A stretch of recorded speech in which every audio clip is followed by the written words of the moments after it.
yung cellphone niya. Sabi ko sa'yo eh, huwag kang maniwala dyan eh. Maraming scammer ngayon, Rosel. Eh, paano nga niya nakuha yung number ko? At saka paano nila nalaman na hinahanap ko yung anak ko? Eh kasi nga, naniniwala ka sa kanila eh. Kaya pinaglalaroan ka nila. Ano ba tawag doon? Gullible? Nagiging gullible ka eh.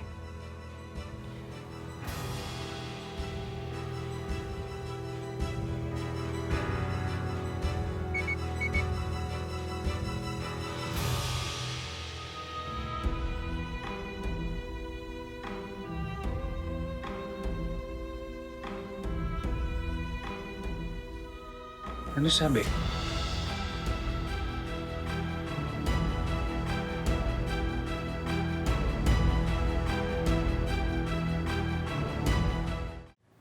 Pumunta po ako sa opisina ng telecom. Hindi daw nila ma-identify yung number. Unregistered pa daw. Kailangan natin mag-ingat, Rosel. Maraming manloloko sa panahon ngayon. Mga kawatang namimera. Siguro dapat alamin natin kung sino sa mga kasamahan natin na nakakaalam yung sitwasyon natin. Kagaya nung, bakit alam niyang hinahanap natin anak natin? Tapos alam niya na desperado ka. Tama naman kayo eh. Hindi tayo dapat nagpapadalos-dalos. Pero hindi ko pwedeng balibulain to. E paano kung nagsasabi siya ng totoo? Nay, anong gagawin mo?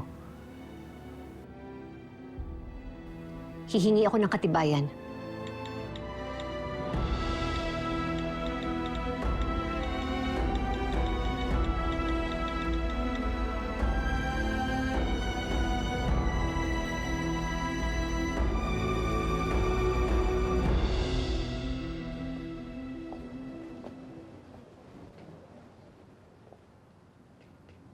Belle! Anak! Good thing you're here. Tara, kain tayo sa labas. Maganda ang mood ko ngayon. Tapos ano, Mami? Ipapakuha niyo po ulit ako sa kung kanino?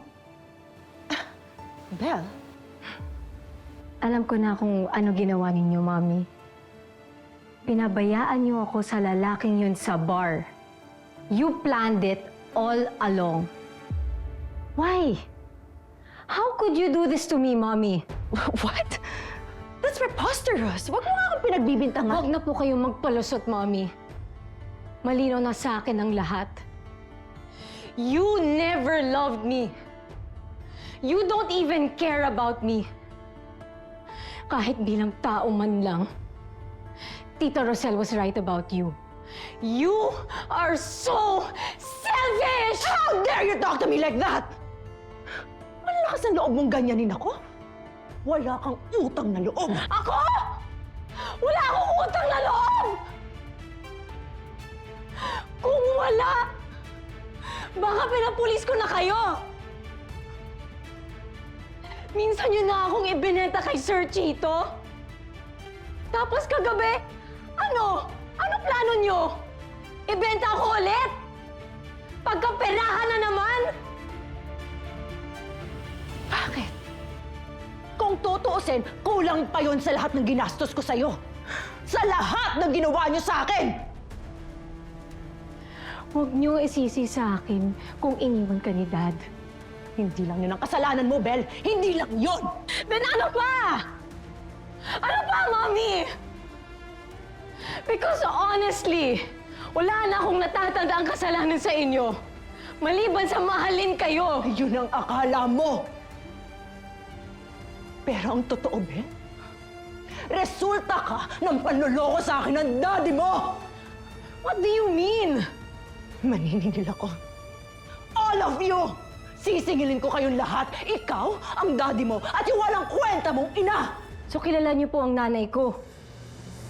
Get out of my house! Now!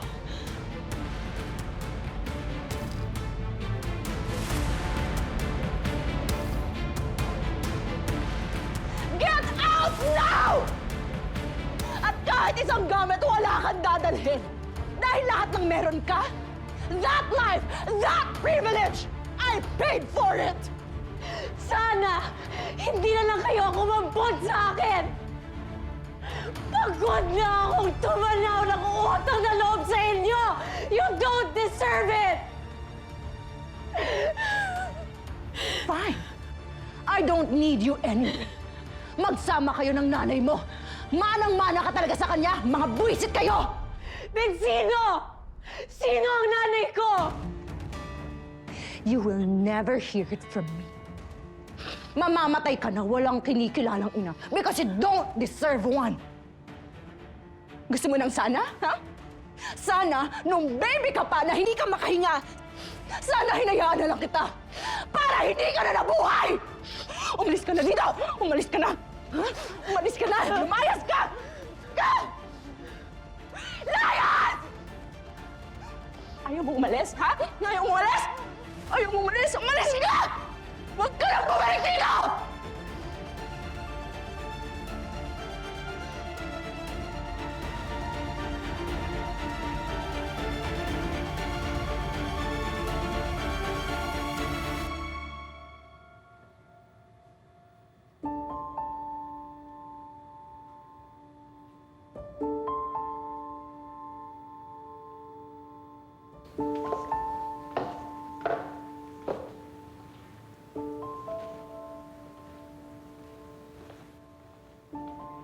Anak, okay ka lang ba? Anong nararamdaman mo?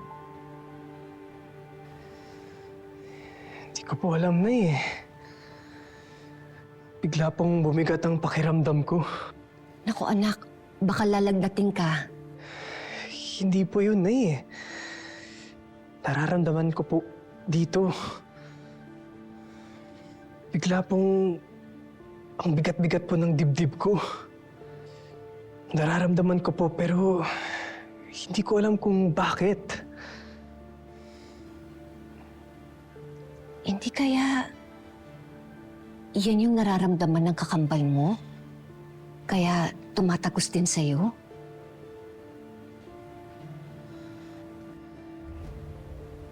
Nay, totoo pa ba yun? Hindi ko alam. Yun lang yung naisip ko eh. Hindi kaya nangungulila din siya sa tunay niyang pamilya? Parang tayo. Hindi rin nararamdaman natin, hindi ba? Anak, kaya nga kailangan mahanap natin siya. Kailangan tayo ng kapatid mo.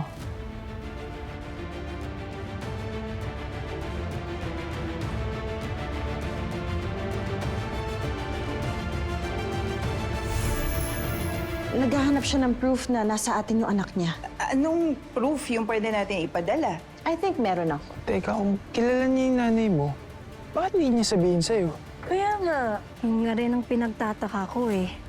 Kaya nga, kailangan ko na malaman ng totoo. May nag-iwan nito sa labas. Hindi ako pwede magkamali.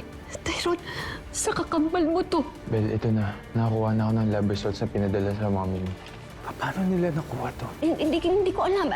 Bakit? Imposible na makuha nila to. Bakit imposible? May alam ka ba?